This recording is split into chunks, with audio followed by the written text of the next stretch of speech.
లోకము నన్ను ఆకర్షింపగా, అల్లరితనము నా చుట్టూ చేరగా, ఓటమి నా బ్రతుకును హేళన చేయగా, నీ కృపతో నన్ను బలపరచితివే.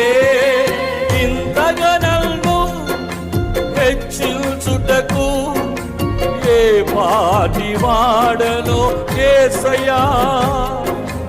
ఇంతగా నన్ను హెచ్చించుటకు ఏ పాటి వాడను యేసయ్యా. నీ కృపకు ఎల్లప్పుడు కృతజ్ఞుడను, నీ కృపకు ఎల్లప్పుడు కృతజ్ఞుడను. పాడదాం. కృపయే కృపయే నేనేమై ఉన్నాను.